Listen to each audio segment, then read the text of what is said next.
J'ai fait 4 fugues avec Interpol au cul. C'était des gens qui voulaient violer ma copine. Je l'ai planté dans le bide du gars. Moi, je suis parti en voyage avec une cartographie éjaculatoire. Salut les explorateurs, bienvenue dans le 2e épisode de Bivouac Stories. Je vous présente Jean-Pierre Brouillot. Il a perdu la vue à l'adolescence et pourtant il a fait 3 fois le tour du monde en stop. Aventurier, poète, écrivain, son parcours est inspirant. Un échange vrai sous une pluie battante, alors accrochez-vous. D'ailleurs, si le podcast vous plaît, n'hésitez pas à vous abonner et activer les notifications afin de soutenir les prochains épisodes de Bivouac Stories.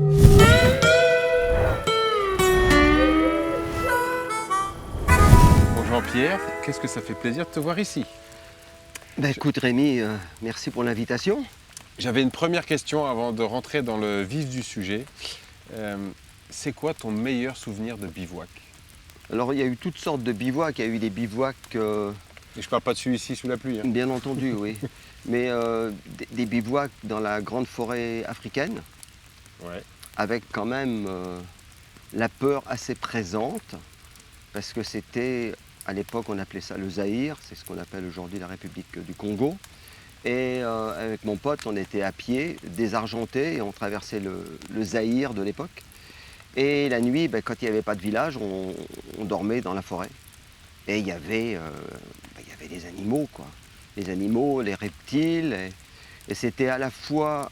Je te dis ça parce que c'est intéressant, il y a quelque chose de paradoxal. Il y avait un enthousiasme à être là où j'étais, et puis en même temps, c'était mêlé à une peur.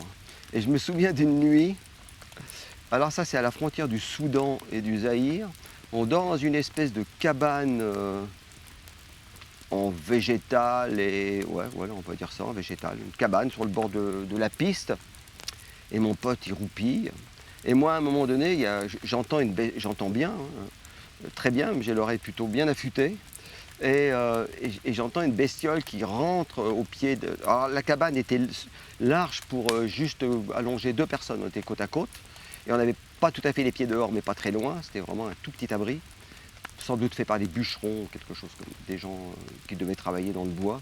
Et j'entends une bête qui arrive un peu en haletant, et qui vient renifler mes pieds, dans mon duvet, et puis qui commence à remonter sur mon corps, et je ne vois pas. Et je ne voyais toujours pas à l'époque, surtout pas plus qu'aujourd'hui. Et j'étais un peu terrorisé. Et je me disais, mais s'il pouvait se réveiller, mon pote, voir ce que c'est, j'osais pas bouger ni rien. Et la bête est repartie. Alors, je suppose avec le temps, j'ai pensé rapidement le lendemain que ça pouvait être aussi un chien qui était parti d'un village, mais je ne sais pas. T'es sûr que c'était une bête? Ah, c'était... Je suis absolument certain que c'était une bête, oui. Ça reniflait. Ça faisait des bruits un peu avec la gueule. Non, c'était une bête, oui. Mais tu vois, moi, bivouac, tu me dis ça, c'est vraiment... Ou alors des bivouacs en Amazonie, avec les hamacs entre 2 arbres. C'était de l'expérience en soi. Oui, des expériences en soi, ouais. Avec une gamme infinie d'harmonie. C'était extraordinaire. J'avais l'impression d'avoir un grand orchestre autour de moi, symphonique, mais d'insectes. Oui, bah oui. Et je me laissais... je rentrais dans cet univers. C'était extraordinaire de me laisser visiter par tous ces... Je sais pas, les grillons, enfin tous ces insectes qui font des bruits en frottant leurs ailes. Voilà, ça c'est des bivouacs, j'en ai eu des centaines de bivouacs un peu partout dans le monde. Après, il y a eu des bivouacs beaucoup moins drôles. C'est quand je voyageais beaucoup en autostop partout, et il m'est arrivé de traverser des pays où il y avait des grosses villes, et ça m'est arrivé de bivouaquer absolument n'importe où, dans des cages, dans des escaliers d'immeubles, et le type qui sort le matin pour aller bosser et qui te marche dessus. Qu'est-ce que je peux te raconter d'autre? Mais ça reste pour toi que des belles expériences parce que tu n'en as gardé que des bons souvenirs à chaque fois. Alors, dans tous les cas. J'ai pas vécu que des bivouacs de très bonnes expériences. Je me suis réveillé une nuit avec un couteau sous la gorge. Et on avait attaché nos duvets avec une copine. Et voilà, et c'était des gens qui voulaient violer ma copine. Effectivement, donc c'est pas forcément que Non, des belles... alors quand toi... Alors est-ce que... Oui, c'est des bivouacs, dans le sens où... Est-ce qu'on est d'accord que bivouaquer, c'est dormir dehors? Exactement. Bon, alors voilà, Exactement. là c'était dehors, tu vois. Jean-Pierre, je vais essayer de dresser ton portrait. j'ai essayé de me fier un peu à ton livre que tu m'as conseillé, Oui, qui m'a permis un petit peu de te connaître encore un peu plus. On s'est rencontrés, nous, dans un festival à oui, Joyeuse, tu te c'est souviens, ça. Oui, très bien. il y a quelques temps. Ouais. Mhm. Alors, on va parler ce soir forcément de plein d'anecdotes, de tes aventures. Tu m'arrêtes si je me trompe, hein. T'es né Et en 10 peut-être aussi les tiennes quand même. Ouais, bah on pourra faire des parallèles, effectivement, il y a plein de choses. Mm. Tu es né en 1956, C'est ce qu'on m'a dit, oui. ouais, comme mon papa. Tu as grandi à Pierrefitte-le-Haut. C'est ça. Tu as perdu la vue à l'adolescence. Mhm. D'abord un premier œil, puis le Mhm. deuxième. Mhm. Au moment où la vie commence, généralement, à t'appeler. Ouais. Et Très, autant très envie de fort. courir les filles, et la course à pied. Voilà, c'est un peu compliqué. Tu Ça as fui. contredit, ça contrarie, pardon. Oui, Ça complètement. contrarie un peu les projets de. Tu as fui, tu as voyagé. Je me rappelle lors de notre échange qu'on a préparé ensemble, tu m'as dit cette phrase: j'étais prêt à mourir pour vivre. Ouais, c'est ça. Ça m'a vraiment marqué. Ouais. Tu as commencé tes premiers voyages d'abord sur notre territoire, puis ensuite tu as commencé à faire des voyages un petit peu dans les pays voisins. Mhm. Tu voulais te rapprocher de Katmandou. Eh oui, c'était le grand truc à l'époque, oui. L'une de tes devises, si je peux le dire ainsi, c'est je ne paie jamais pour dormir ni pour voyager. Ça m'a beaucoup fait rire. Ouais, c'était quand même assez. Enfin, je crois que j'ai vécu quand même assez longtemps de manière ordalique et puis de manière aussi quand même assez arrogante, effectivement. Ouais. Tu es donc parti en levant le pouce, sans voir avec les yeux, mais avec le cœur. Mhm. Tu as eu 1000 vies en une. Ma première question, c'était plus sur ton adolescence. Oui. Tu as perdu la vue sur une partie de ta vie où on a envie de faire plein de choses. Comment est-ce que tu l'as vécu, c'est ce passage où malheureusement la cécité t'a frappé? Ça a été un électrochoc, vraiment. Mais ce que je voudrais raconter, c'est vraiment important. Je ne sais pas quand j'ai perdu radicalement la vue, c'est-à-dire des deux yeux. Ok. Je sais quand j'ai perdu la vue du premier œil et tout ça, mais j'étais tellement dans le déni de ce qui m'arrivait. J'étais dans une école pour malvoyance à l'époque. J'avais déjà appris le braille parce que eux, les profs, mes parents, tout ça, savaient qu'avec le glaucome, ma vue allait diminuer, régresser jusqu'à devenir, à ne plus exister. Et donc ils avaient déjà un peu des plans B pour moi. Et quand j'ai perdu la vue, c'est entre 15 et 16 ans. Et j'étais tellement dans le non au réel que j'ai changé beaucoup de centres d'intérêt. Je faisais énormément de courses à pied, je jouais au foot avec mes copains et tout. Et j'ai décrété peu à peu que tout ça, c'était des trucs à la con. Et je me suis réfugié au pied d'un appareil pour écouter des disques. Ouais. Et je me suis mis à écouter du rock et à rêver autour du rock and roll. Et puis peu à peu, j'ai rencontré une émission de radio qui s'appelait Campus à Europe numéro 1 Ouais, j'arrive.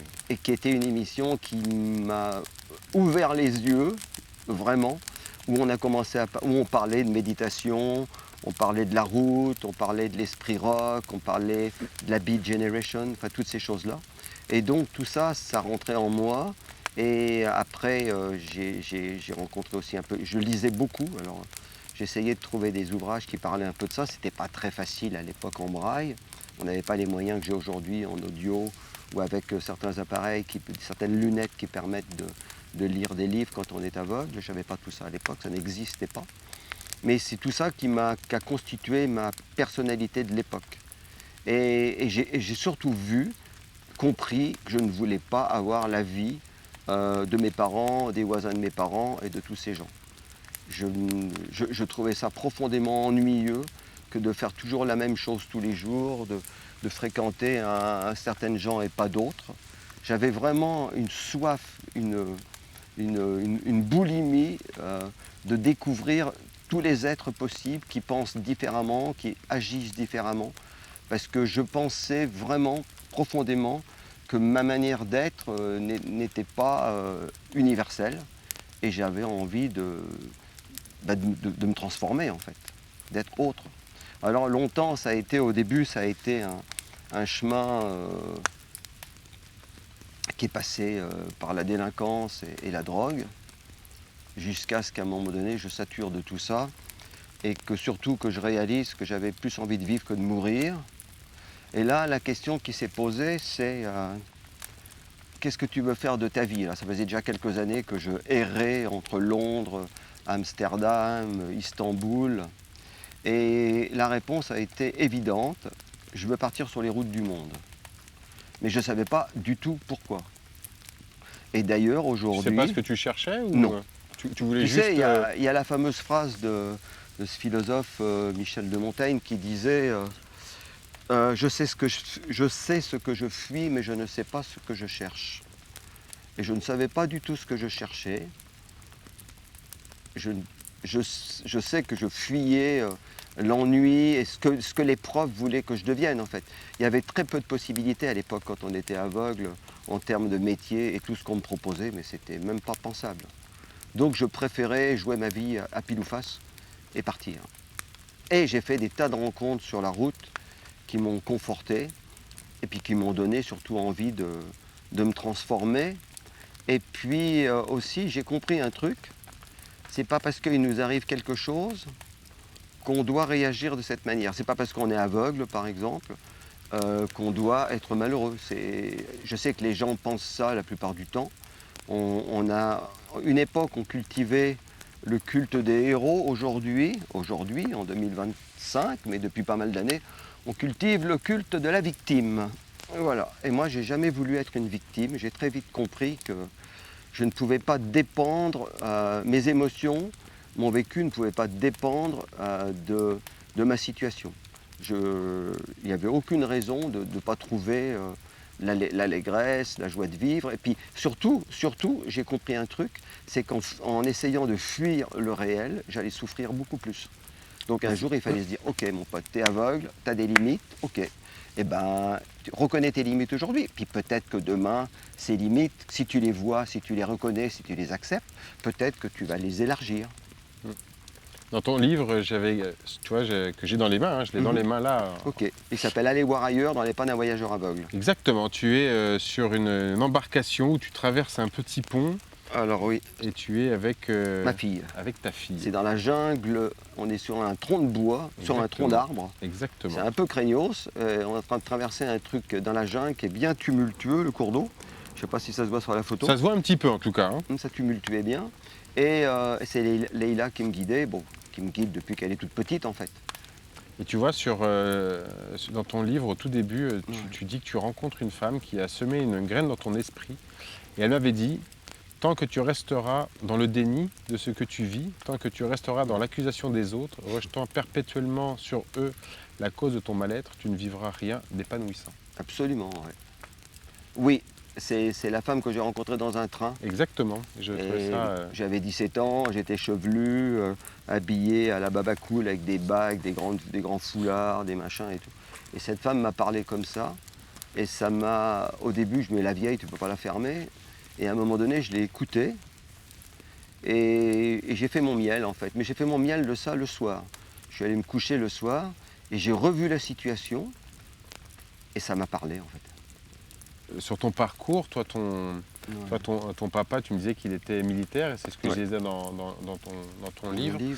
Et ce que je trouvais intéressant, c'est que j'imagine que tu as eu des vraies difficultés avec tes parents lorsqu'ils ont appris que tu voulais partir, voyager, découvrir le monde. Comment est-ce qu'ils l'ont vécu, eux? Moi, je fais le parallèle avec mes parents, avec mes expéditions, où ça a été très compliqué. Pourquoi tu fais ça? Quel est l'objectif? Et je me dis, on a une génération d'écart. Je me dis comment ça devait être perçu à ton époque. C'était inconcevable. En plus, moi, c'était un milieu... chez mes parents, il n'y avait pas de télé, il n'y avait pas de téléphone. On n'avait même pas de toilette à l'époque. Pour faire simple, on allait directement au pot de chambre qu'on mettait sur le fumier. Tu l'avais à l'eau de Cologne. Ma mère me frottait à l'eau de Cologne, comme tes grands-parents, comme ta grand-mère. On a l'eau de Cologne en commun. Exactement. On devrait être sponsorisé par l'eau de Cologne. Peut-être pas. C'est pas une bonne solution. Mais oui, ça m'a rappelé beaucoup de souvenirs. Oui, je sais, ouais. Et si tu veux, mes parents ne comprenaient pas, mais ils savaient absolument plus quoi faire de moi, personne. Ils m'ont envoyé voir un psychiatre à un moment donné. Non, un psychologue qui voulait évaluer mon QI. Et à un moment donné, la femme me dit vous êtes au cinéma, il y a le feu dans le cinéma, vous faites quoi? Je dis moi je fais quoi? Vous savez, je suis assez étourdi, donc j'en profite pour allumer ma cigarette parce que souvent j'ai pas mon briquet. Et j'ai répondu comme ça pendant tout l'entretien. Je me suis retrouvé avec un QI. Elle n'a pas compris du tout que j'étais un adolescent complètement mal dans ma peau et rebelle. Et donc mes parents, ils se disaient, mais le pauvre gamin, enfin je suppose qu'ils se disaient ça, hein, le pauvre gamin, il est aveugle, et en même temps, il n'a pas vraiment de grande capacité pour s'adapter à ce monde. Mais à quel monde? Ils parlaient de leur monde, mais pas du mien, bien entendu. Et ils ont lâché l'affaire, en fait. J'ai fait 4 fugues avec Interpol au cul. J'avais 16 ans, hein, quand même. Les premières fugues dans ma tête, elles avaient 14 ans, mais elles ont avorté. Pourquoi Interpol au cul? Parce que mon père connaissait des militaires et ils ont contacté Interpol, puis ils me recherchaient. Bah oui, j'étais mineur, quoi. Bah oui. J'étais mineur. Et ils savaient que je voulais partir à Amsterdam. Mon truc, c'était partir à Londres ou à Amsterdam à l'époque pour récupérer un faux passeport où je rêvais complètement, hein, pour pouvoir partir en Inde pour me faire des visas et tout ça. Incroyable. Donc, à un moment donné, ils ont lâché l'affaire. Et à 16 ans et demi, ils m'ont émancipé. Et là, j'ai pu partir un peu plus sereinement. En tout cas, avec leur accord. Mais si tu veux, il y a une chose, c'est que mes parents, et je les remercie vraiment profondément, ils m'ont toujours aimé. Ils ne comprenaient rien, mais ils m'aimaient comme j'étais. Et comment Enfin, ça ils m'aimaient, pardon. Ils ne m'aimaient pas comme j'étais, mais ils m'aimaient. Et si tu veux, résultat des courses, moi, je suis revenu des fois dans des états absolument déplorables, où je n'avais pas bouffé pendant des jours. À l'époque, j'abusais beaucoup des substances. Et je revenais à la maison, ma mère lavait mon linge, mes parents étaient adorables avec moi, ils me disaient toujours, mais écoute, tu reviens quand tu veux, parce qu'ils ne savaient pas quoi faire, en fait. Ils étaient complètement désarçonnés devant la situation. Tu vois. Et quand tu dis qu'ils t'ont émancipé, qu'est-ce que tu veux dire par là? On pouvait avoir une émancipation, ça s'appelait comme ça, je ne peux pas t'en dire bien plus, qui fait qu'on avait accès à un passeport 2 ans avant l'âge de la majorité. Ok. Donc ça te permettait de pouvoir partir? Ça me permettait de pouvoir partir légalement et de pas aller à la recherche d'un fantasque passeport bidon à Amsterdam ou à Londres, tu vois. Donc tu as commencé tes premiers petits voyages un peu en France au début, tu faisais du stop. Je faisais du stop. Ce qui est quand même assez drôle dans ton livre, c'est que là on n'est pas très loin de Villefranche-sur-Saône, la capitale du Beaujolais, que tu as découvert Villefranche-sur-Saône il y a quand même quelques années auparavant, quelques décennies. Ouais, en 74, oui. Exactement, c'est quand même improbable. Ouais. Tu as eu quelques difficultés avec certaines personnes en stop, où tu te retrouves avec un couteau sur le ventre et sur les roubignoles du chauffeur. C'est ça, oui. Oui, parce qu'il voulait violer ma copine, oui. Parce que comme on était... la légende qui circulait, la rumeur qui circulait dans le grand public, c'était les hippies, donc les chevelus de mon espèce, sur la route et tout ça. On faisait l'amour librement. Okay. Bon, c'était vrai. On n'avait pas forcément envie de faire l'amour avec n'importe quel beauf venu. Et en l'occurrence, un soir, on s'est fait prendre en autostop dans cette région-là, et par 3 personnes. Et la copine était derrière, moi j'étais devant. Et à un moment donné, j'ai vu que ça sentait pas bon du tout. Et j'ai senti que la voiture sortait de la route, on allait vers Lyon, et prenait un chemin chaotique. Okay. J'ai compris. Bon, bref, puis ma copine gueulait derrière et tout. Et j'avais un Opinel, écoute, j'ai sorti l'Opinel, je l'ai planté dans le bide du gars, du chauffeur. Ils n'avaient pas capté que j'étais aveugle, en fait, c'était la nuit. Et en fait, je suis monté... Ils n'ont pas compris? Non, je te jure. Tu sais, ça m'arrive souvent. Hein. C'est vrai? Ah, mais vraiment. Vraiment, Rémi, ça m'arrive souvent. Hein. Parce que les gens je sais pas, écoute, voilà. Ils te découvrent naturellement et ils pensent que... Le nombre de fois que ça m'est arrivé, genre d'histoire, ou de passer du temps autour d'une table avec plein de monde et les gens ne comprennent pas que je suis aveugle, ou ce mec un jour... Attends, je reviendrai à mon histoire tout à l'heure.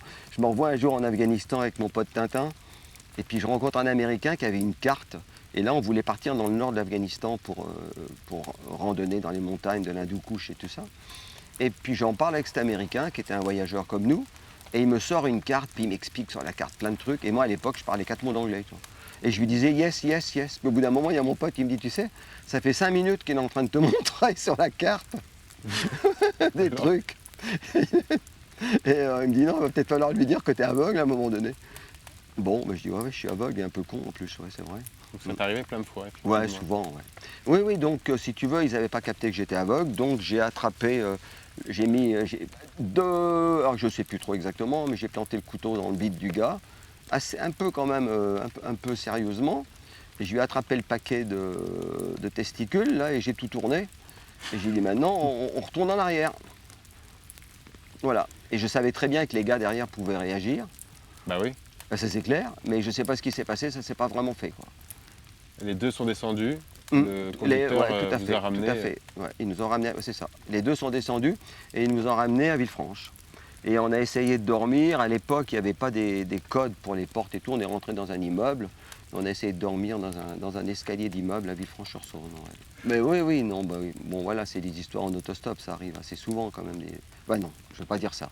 On va l'enlever, ça, s'il vous plaît. Bah non, non, ça fait partie malheureusement. Parce que Non, franchement, j'aime tu pas vois. trop cette légende, tu Non, vois, mais parce qu'aujourd'hui, plus personne fait de stop. Ah bah complètement. Parce moi, j'adore le stop. Parce que maintenant, il faut que tout soit payant. Tu vois. Même la grâce divine, il faudrait qu'elle soit payante bientôt. Bref, donc la gratuité, c'est la chose la plus révolutionnaire, je crois même. Tu vois. Parce qu'aujourd'hui, tout se négocie, tout se paie. Voilà. Et j'ai toujours aimé l'autostop par rapport à ça.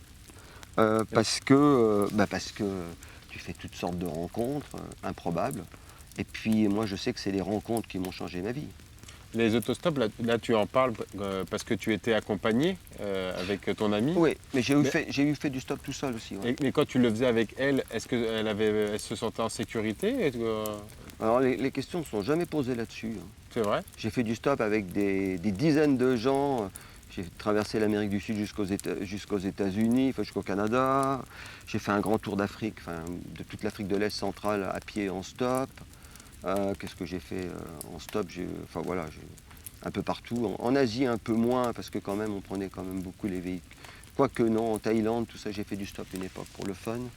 Mais non, les gens sont jamais... C'est vrai que c'est une vraie question qu'on pourrait se poser, en fait. Parce que comment tu ressens les choses que tu vois? Moi, j'en ai fait beaucoup et avec mes deux yeux, des fois, tu oses pas monter dans certaines voitures. Alors, parce que tu te ouais. dis, oh, je ne sais pas comment ça va se passer, mais comment toi, tu arrives à percevoir les choses et te dire, là, ça sent la merde. Intéressant. Ben, ça m'est arrivé de dire non. Ah ouais? En fait, si tu veux, j'ai vraiment développé, et même aujourd'hui, plus qu'avant, quand je parle avec quelqu'un, très très brièvement, j'ai un peu des idées. Je ressens des choses. Ok. Mais c'est juste sur la parole, pas forcément sur... Alors la parole, c'est pas forcément les mots, c'est l'intonation. Ok. C'est l'émotion qu'il y a avec, tu vois. Ok. C'est un moment... En fait, c'est d'avoir... Je pense que j'ai développé du flair, en fait. Ok. Toi, tu sens quelqu'un, quoi. Tu sens que ça va Ouais, ça va virer vinaigre, ou voilà. Et du coup, quand tu étais monté dans cette voiture avec ton ami, tu pensais pas que ça allait se passer comme ça? Pas du tout, j'ai pas capté, non.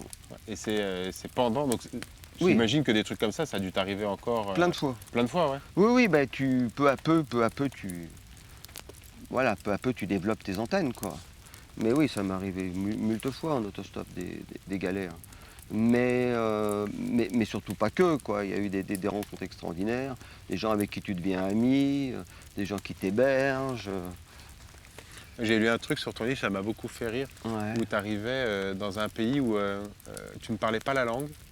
Tu es arrivé le soir, tu t'allonges sur un banc. J'ai eu beaucoup de mal à trouver ce banc avec ma canne. Je vais trouver un banc, puis je vais dormir là, puis voilà. Bah, tu déplies ton sac de couchage. Et quelques instants après, quelqu'un vient te taper sur l'épaule et t'embarquer dans une voiture. Ouais. Tu te retrouves chez une personne. C'est ça. Je parlais pas la langue. Qui parlait pas la langue, qui t'offre du coup de quoi dormir. C'est ça. Au petit matin, tu te réveilles, tu as mangé et tu comprends rien du tout. Et elle me donne un peu de sous pour prendre le train. Incroyable. Mais alors, si tu veux, là ça m'a permis de gagner un peu plus sur mon capital, d'agrandir mon capital de confiance. Okay. Prendre le risque, tu vois, à un moment donné. Faire confiance, ouais. Faire confiance avant tout. Au lieu d'avoir peur toujours, ce que j'appelle aujourd'hui prendre le risque de, tu vois. Mais après, des anecdotes comiques en stop, tu vois, par exemple, je fais du stop en banlieue parisienne, à Porte d'Orléans, et puis à un moment donné, ça ne marche pas, parce qu'il y a énormément de monde, à l'époque, il y avait beaucoup de gens qui faisaient de l'autostop. Et tout le monde se ruait sur les voitures. Moi, j'étais tout seul, je ne pouvais pas me ruer sur les voitures. En plus, je ne les entendais pas, ces foutues bagnoles, quand elles s'arrêtaient. Il y avait trop de bruit. Et à un moment donné, je suis allé dans un bistrot et j'ai fait faire une pancarte avec marqué dessus « aveugle ». Et il y a un mec qui s'est arrêté. Qui était aveugle aussi. Ça aurait pu être excellent, ouais. Et il s'est arrêté et il est venu me demander si aveugle, c'était avant ou après Lyon. Et c'était un Africain qui était en France pour la première fois. Il avait une voiture qui descendait, je crois qu'il allait un peu au sud de Lyon. Et il voulait savoir si aveugle c'était avant ou après. pas mal. Hein. Du coup, tu as réussi à rejoindre Katmandou ou pas? Ah oui, monsieur, oui. Oui, j'ai rejoint Katmandou et j'ai vécu avec toute la bande de va-nu-pieds C'était de en l'époque. quelle année ça? Là, on est en 74, 75, 16, 17. C'est Oui, ça ouf. traînait quelques années là-bas. Non mais c'est ouf parce que j'imagine, tu vois, Katmandou en 2025, mais j'ai du mal à imaginer Katmandou en... Ah, c'était un village. Ça devait être... Il n'y avait quasiment pas de voiture. Waouh. Et, mais on restait beaucoup en Afghanistan à l'époque. C'était quand même notre pays de cœur à beaucoup de gens. Je dis nous, hein, parce qu'on était quand même beaucoup à être fascinés par l'Afghanistan. Et Katmandou, quand tu y as été, il y avait beaucoup d'étrangers ou tu te sentais vraiment... Non, il y avait il y avait des va-nu-pieds comme moi à l'époque, occidentaux, ouais, et puis il y avait surtout, écoute, ça sentait pas très bon quand même. Il y avait beaucoup de toxicos, de junkies, il y avait quand même les drogues dures arrivaient là, tu vois. Et je suis resté un moment là-bas, on a fait la fête.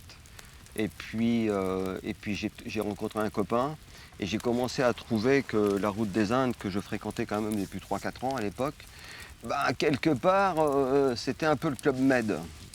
Excuse-moi. Non, mais un club, c'est pas un club Med, bien sûr, parce que voilà, il n'y avait aucun confort, on n'avait pas d'argent ni rien, mais c'était une route un peu tracée.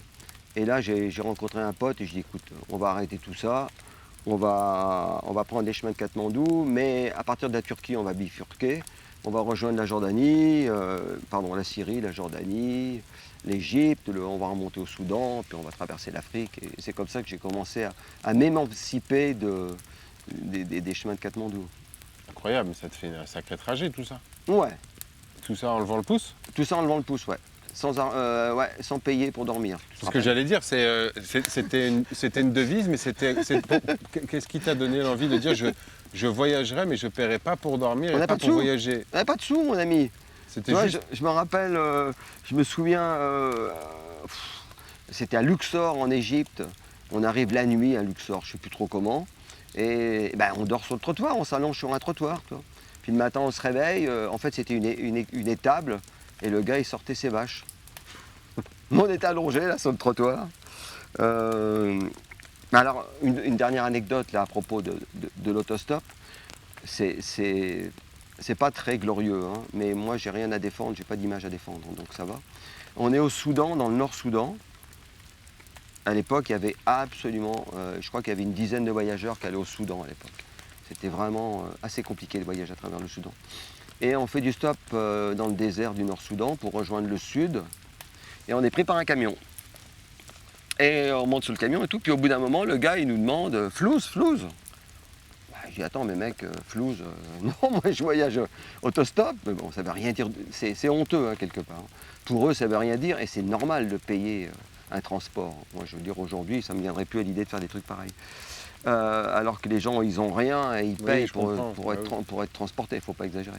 Et ben, le gars nous a jeté du camion et il faisait 48, 49 à l'époque à l'ombre, donc il faisait une chaleur absolument épouvantable, c'était au mois de juin 77.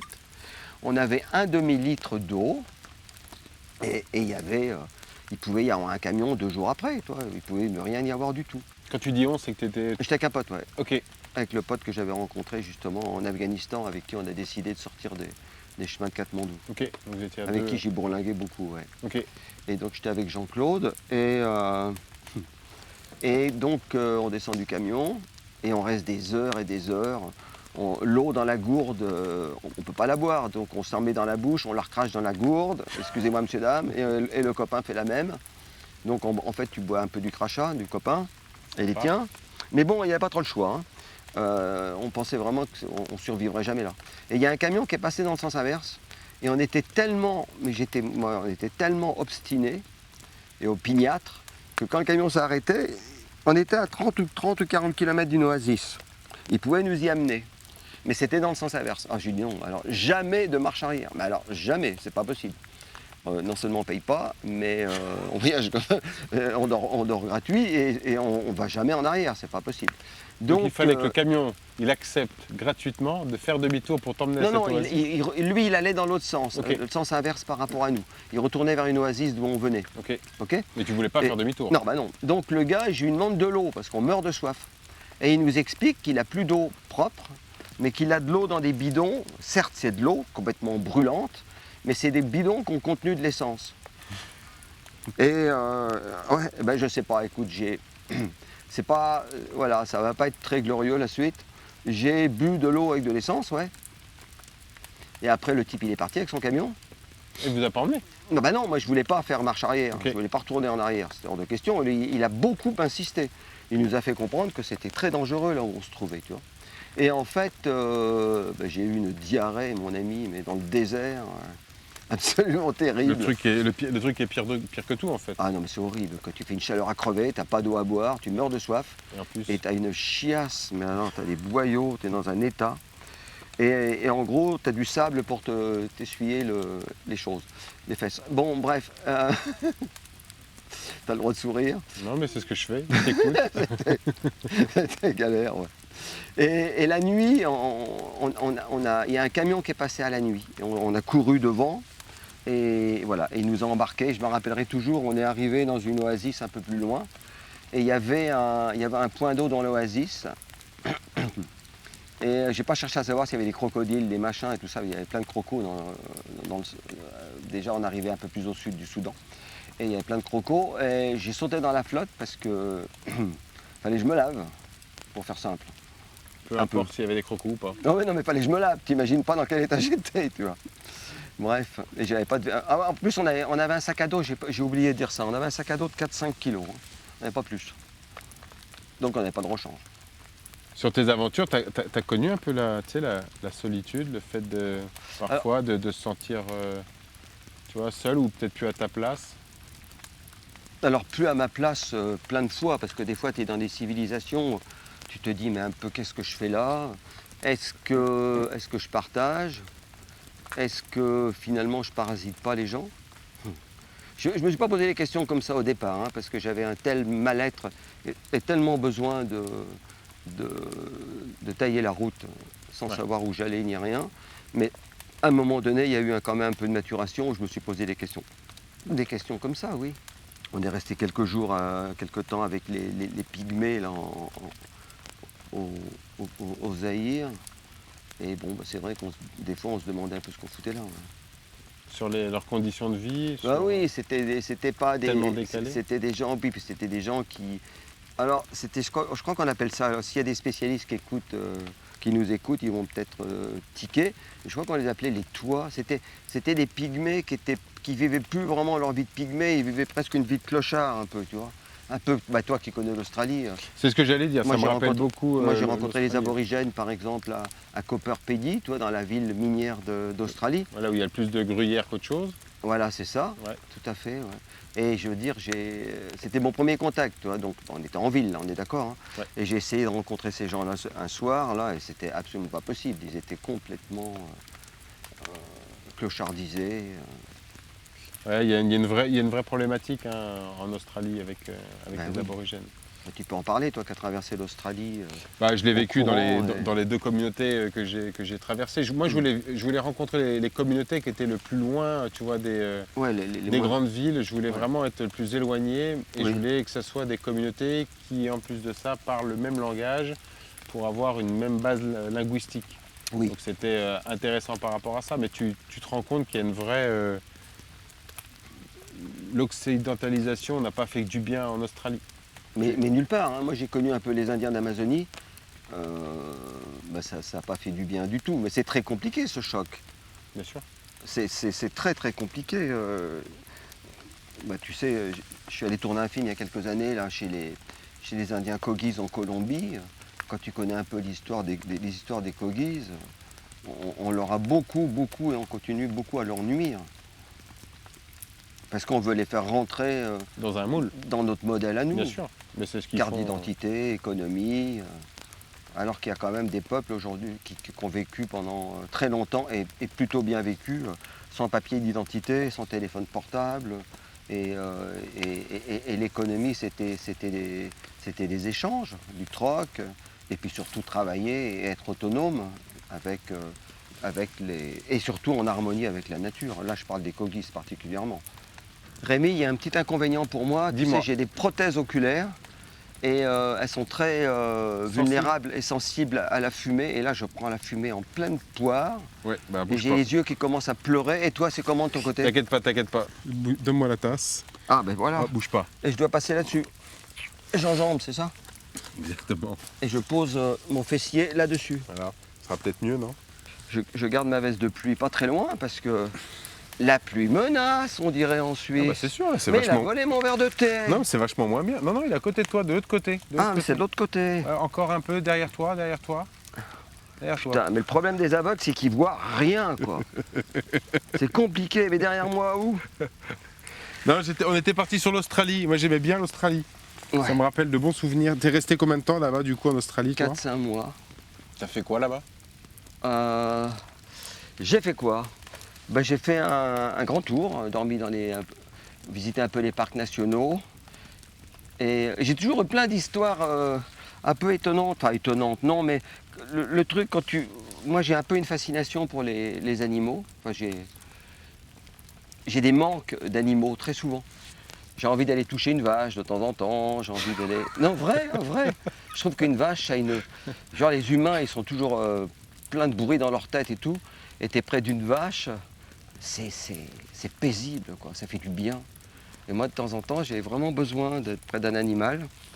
Et souvent, j'étais un peu frustré quand, je sais pas, moi, je me rappelle dans l'Himalaya, on a un léopard des neiges qui nous a filé devant à 5000 et quelques mètres.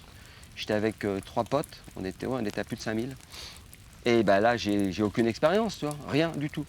Et c'est vrai que quelquefois, quand j'ai pu avoir un contact un peu plus direct avec des animaux, ça m'a toujours... ça m'a fait du bien, vraiment. Et je me rappelle d'un wombat comme ça. Tu peux décrire un wombat, comment c'est foutu? Parce qu'il y a plein de gens qui ne savent pas comment c'est fait, cette bête. C'est pas bien grand déjà, hein. Ça ressemble à un petit ours, mais tout petit. C'est ça, ça fait vraiment une quinzaine tout de petit. kilos, je crois. C'est ça, ouais, c'est vraiment tout petit. Ouais. Et t'as réussi à en toucher un, toi? Ouais, parce que tous les soirs, il venait. J'entendais une bête qui broutait près de la tente. Et ma compagne l'a aperçu. Et je lui ai dit, écoute, un soir, tu n'allumes pas la torche ni rien, parce qu'on va l'épouvanter. Et je vais sortir, moi, tranquillement, et je vais essayer de toucher. J'ai pu poser ma main sur le wombat, par 2 fois. Et il n'était pas affolé du tout, il était plutôt tranquille. Non, l'Australie, oui, bah, on est resté quand même assez longtemps dans le désert, ouais. Tu vois, moi, l'Australie, j'en garde des souvenirs de dingue parce que quand je traversais l'Australie en courant, toi, pour revenir sur la partie de la cécité, Ouais. tu vois, moi, j'ai pas cette problématique-là, Mhm. mais j'ai réussi à développer à côté plein de choses, notamment quand j'étais, toi, dans le désert. Ouais. On en a parlé un petit peu tout à l'heure, tu vois, mais j'ai vraiment ce truc qui est vraiment intéressant, c'est que j'ai réussi à développer la partie olfactive. J'ai un nez qui est relativement bien développé et j'arrive à me souvenir des choses par les odeurs, tu vois. Oui, tu m'as raconté d'ailleurs hors caméra Exactement, une tu vois. anecdote j'aimerais bien que tu la racontes, parce que moi ça me parle beaucoup, j'utilise beaucoup ça aussi comme médiateur, les odeurs, les fragrances, Bah, tu vois, avec des souvenirs. on en parlait tout à l'heure, tu vois, avec tu vois, ta famille, quand tu étais gamin, ta maman qui te montait sur une chaise Ouais. pour te laver à l'eau de Cologne. Mes grands-parents, ils faisaient ça, ils se lavaient à l'eau de Cologne. J'avais un gros flacon d'eau de Cologne dans la salle de bain qui était à l'extérieur de la maison. C'est ça. Mais ma grand-mère m'a déjà lavé également à l'eau de Cologne. Et quand j'ai commencé C'est pour ça qu'on se rencontre aujourd'hui et qu'on est potes. Sûrement, à l'eau de Cologne. Et tu vois, quand j'ai commencé mes premiers voyages, mais même en France, tu vois, j'avais acheté un tout petit flacon d'eau de Cologne que j'avais gardé, posé sur le rebord du lavabo, à côté du miroir, parce que mon grand-père, c'était quelqu'un avec qui j'adorais parler, de passer du temps avec lui. Ouais. Et j'aimais beaucoup ouvrir ce petit flacon et juste de temps en temps sentir l'eau de Cologne. Et en fait, ça me faisait remonter plein de souvenirs que j'avais vécu avec lui. Et quand je vais dans un endroit où, par exemple, tu as cette odeur d'eucalyptus qui est quand même très très prononcée, ben, je pars tout de suite en Australie. Ça me rappelle énormément de choses de l'Australie, tu vois. Même tu vois, les odeurs de carcasses qui sont sur le bas-côté de la route, éclatées par les road trains, tout ce que tu veux. Ben, ça dégage une odeur, mais toi, tu disais l'autre fois, je suis arrivé dans un endroit, mais ça pue la mort. Mais en fait, ça me rappelait l'Inde. Et je comprends exactement ce truc-là. Il y a des endroits où ça va puer oui, c'est pas une question que ça sente bon ou pas bon. Oui, c'est juste une odeur. Mais ça ranime. Exactement. Ça ranime des souvenirs. Et tu vois, on en parlait un petit peu tout à l'heure, mais quand j'étais plus jeune, j'achetais des parfums. Et j'achetais des parfums à chaque fois par rapport à des moments de vie.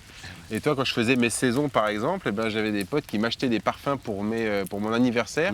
Mais ce parfum-là, je ne pouvais plus l'utiliser après. Je l'avais utilisé pendant une période de 2 mois, 3 mois. Et je le gardais précieusement à la maison parce que de temps en temps, je le mettais juste sur un petit morceau de papier. Et ça me permettait de revoyager et de me replonger dans ces moments-là, de me rappeler tout ce qu'on avait vécu pendant 2 mois, 3 mois dans ce lieu-là. Et oui, je pense que pour l'écriture, ce qui est quand même un peu mon cas, pour l'écriture, ça peut être très très bien ça aussi de revivre des moments à travers l'olfactif comme ça. Oui. Je ne sais pas comment tu peux le placer dans l'écriture après. Non, alors le placer, non, mais juste quand tu veux parler d'une période que tu as vécue, par exemple, peut-être que ce serait intéressant d'aller contacter des odeurs qui sont liées à cette époque pour que ça ranime des souvenirs qui sont passés dans l'inconscience. Parce que tu sais très bien qu'on ne garde pas tout en mémoire. Il y a une grosse partie qui bascule dans l'inconscience. Tes voyages, Jean-Pierre, ils t'ont permis de voir différemment les choses par la suite? Est-ce que tu as évolué par rapport à ce qui s'est passé avec ton enfance, avec le temps? Je vais peut-être le moment de raconter ça, mais quand j'avais 12 ans, je rêvais d'écrire des livres et de faire des films et d'être sur scène. Ok. Ce qui est complètement inconcevable parce que j'étais pas dans un milieu, comme je l'ai expliqué tout à l'heure, qui était porteur pour ce genre de réflexion, même d'imagination. Et c'est amusant parce qu'aujourd'hui, effectivement, j'écris des livres, je participe à des films et je fais des spectacles aujourd'hui de lecture, concert avec des musiciens. C'était un besoin d'exister peut-être quand tu avais 12 ans? T'avais besoin de ça? Tu cherchais quelque chose? Je me suis demandé si c'était pas des réminiscences.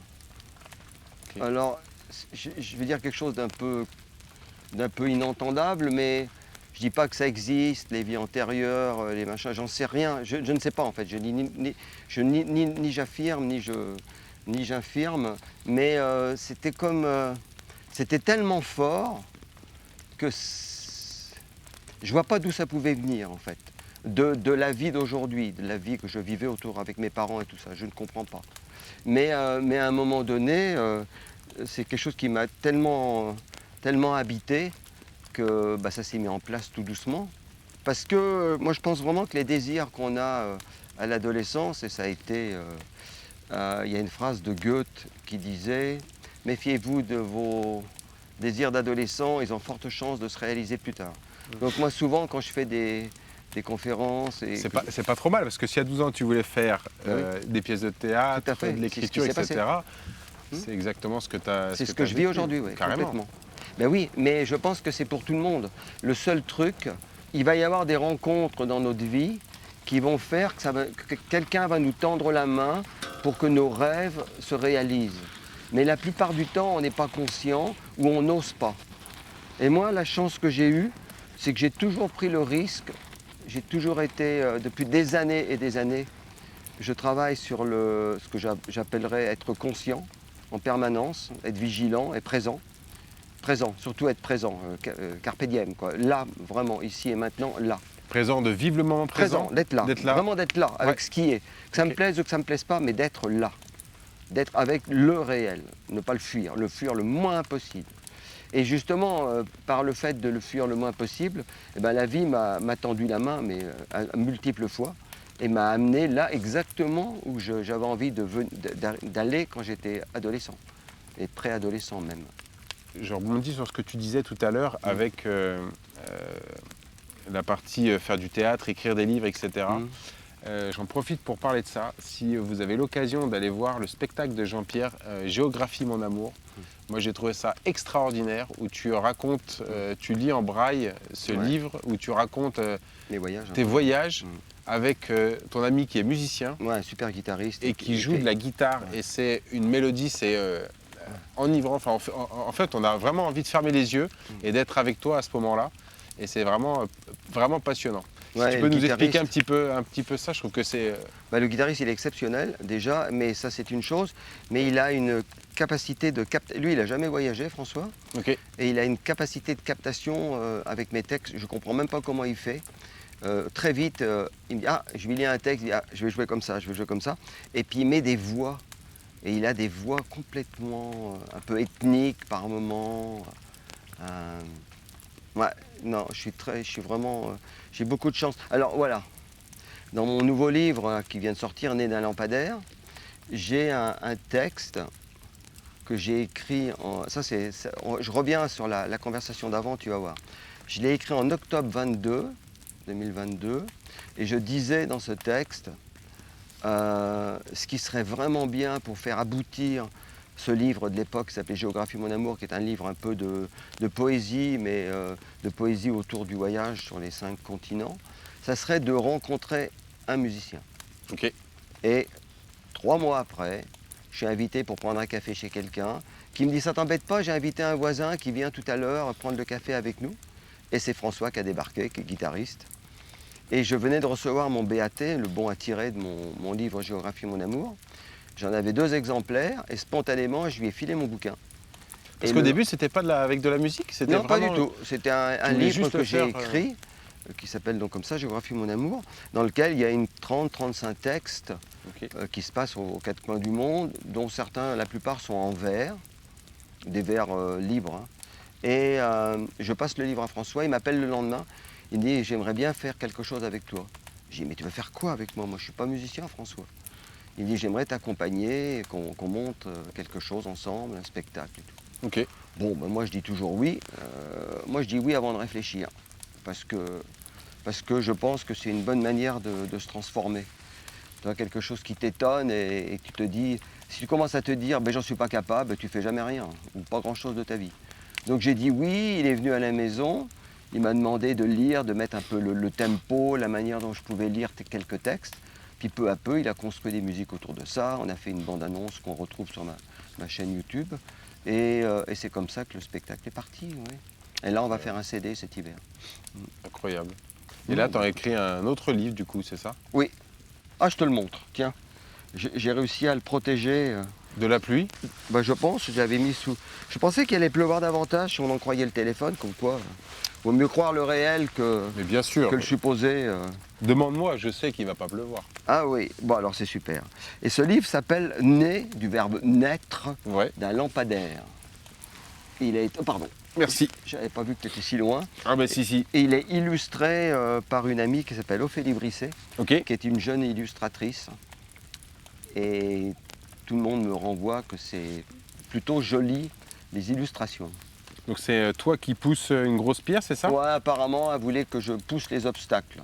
D'accord, ok. Bon, elle est gentille. Né d'un lampadaire, route et rock, avec un jeune homme fantasque. Né d'un lampadaire, une nuit de désarroi. Clin d'œil d'un aveugle voyageur qui part explorer le monde et se jette nu dans la vie pour tenter d'incarner sa légende. Dans ces récits foisonnants, on croise un sage soufi, un douanier véreux, un clairvoyant norvégien, un enfant en fuite à travers la brousse, le chant des baleines de parapluie, un trottoir où l'on meurt. Le tout baigné par le pressentiment d'une parenté amoureuse avec la vie. Une invitation à descendre au cœur de l'humain qui dévoilant qu'il est rêvé par plus grand que lui. Et après avoir vécu les rêves les plus loufoques, un tour du monde derrière soi, il a fallu encore aller plus loin en empruntant des chemins non balisés qui transforment l'esprit. Voilà, c'est la 4e de couverture. Né d'un lampadaire. Ça veut dire quoi du coup, né d'un lampadaire? Alors, C'est que tu t'es bouffé un lampadaire? non, j'ai Non. 16 ans. Je suis dans une école, je me suis fait renvoyer toutes les écoles d'aveugles de France, ils veulent plus de moi. Tiens, je te le rends. Et la dernière, elle est à Paris. Ouais. Je le cache un peu là faut pas l'abîmer. Elle est à Paris et je tiens 3 mois. C'est très très compliqué pour moi. Et je finis par rencontrer... ah ouais, on a le droit de sortir, je sais pas, 1 fois ou 2 par semaine. Et je rencontre ce qu'on appelait une communauté d'alternatifs. On appelait ça les hippies, les babacools à l'époque. C'était quelle école? J'étais à l'école Institut National des Jeunes Aveugles, Ok. 56 boulevard des Invalides à Paris. Et le lampadaire était rue du Roc. Il est toujours. Il n'a pas bougé. Sauf qu'il est plus contre le mur, ils l'ont mis, c'est très compliqué, ils l'ont mis du côté, au bout du trottoir qui donne sur la route. À C'est cause de extrêmement quoi? dommage pour s'évader. Ok. Donc j'avais repéré ce lampadaire. Donc la nuit, je descendais de mon dortoir de 48 personnes qui dormaient dans ce dortoir. Je descendais 2 étages, je traversais une cour, j'escaladais les toilettes, après j'escaladais un mur et après j'embrassais le lampadaire. Mais comment tu faisais pour faire tout ça, te diriger dans l'espace? Bon, j'ai toujours su faire ça. Hein. Non mais à 16 ans, Bah oui. là t'en as 69. Oui, oui, mais la cour, je la connaissais, j'avais repéré les lieux pendant les récréations. J'avais compris qu'il y avait un lampadaire de l'autre côté, quand je sortais de l'école, j'avais compris qu'il y avait un lampadaire qui touchait le mur. Donc je me disais, si tu montes sur les toilettes, il doit bien y avoir un truc possible pour escalader le mur. Et en fait, je suis monté sur les toilettes une nuit, sans trop savoir si j'allais trouver le lampadaire. Et puis j'ai vu que le mur, il n'était pas très au-dessus, il était à 1,50 m. Je suis monté sur le mur et j'ai un peu erré comme j'ai pu sur le mur en rampant et j'ai trouvé le lampadaire. Et je l'ai embrassé.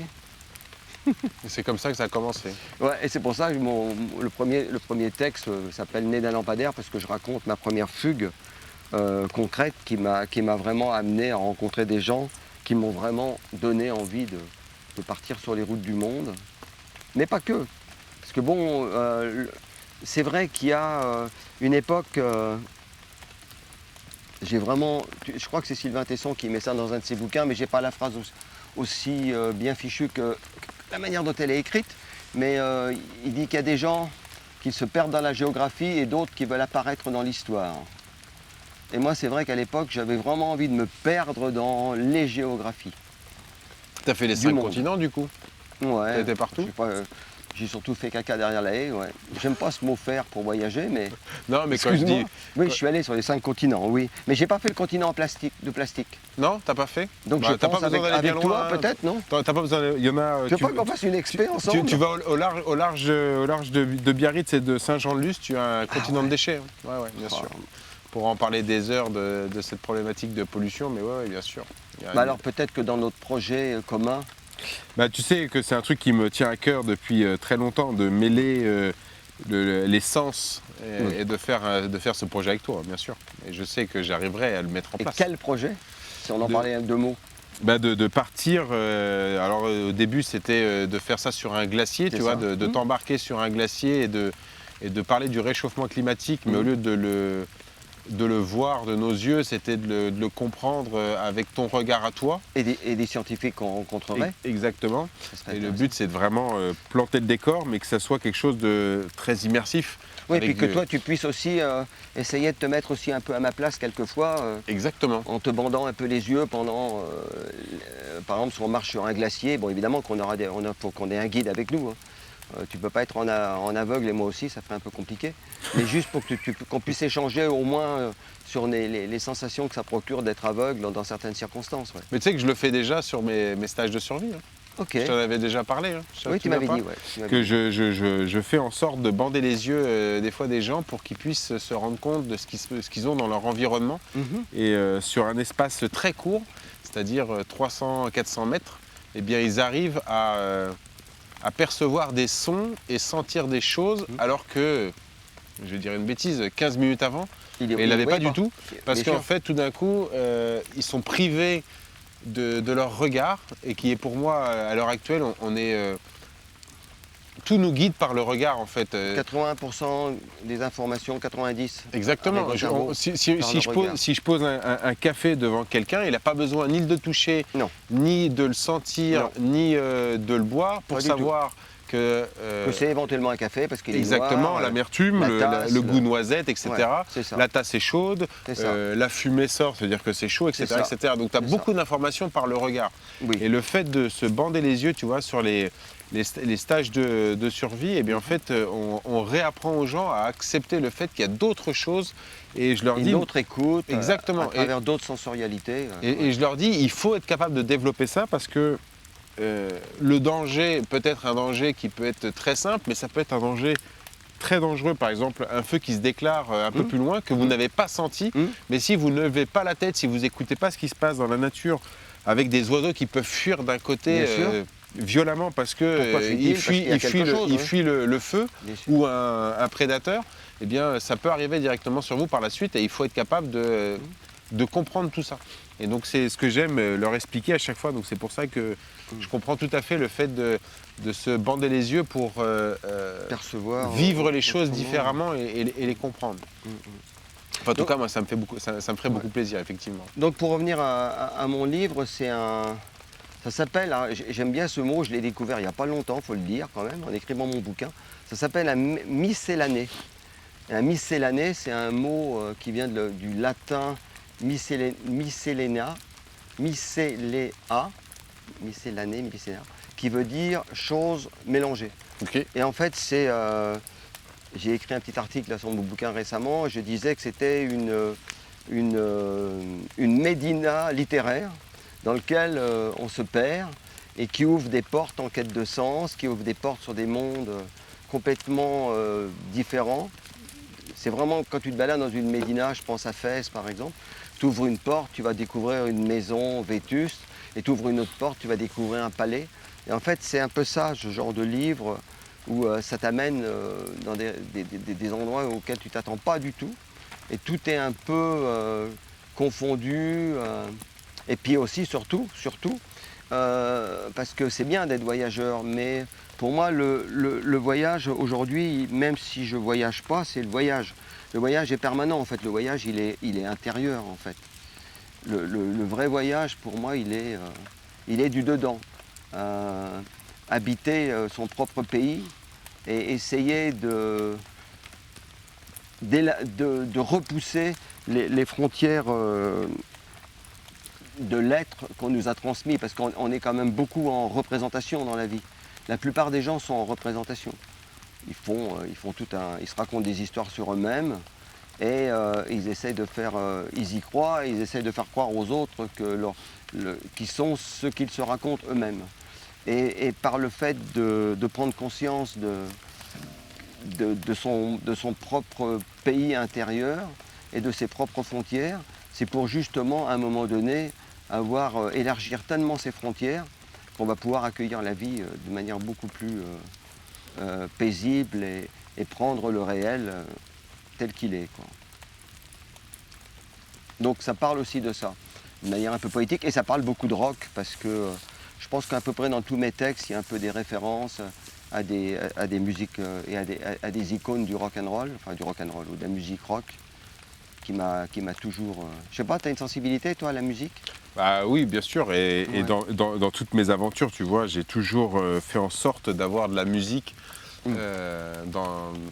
soit à chanter, enfin je suis quelqu'un, je connais énormément de paroles de musique, parce que j'adore ça, et quand je naviguais, par exemple sur le Mékong, pour éviter de péter les plombs quand tu es sur les barrages de rétention d'eau, où tu as des bassins de rétention d'eau de 250 km de long, eh bien, du coup, je me mettais à chanter, et donc j'avais le répertoire de la compagnie créole, et je chantais.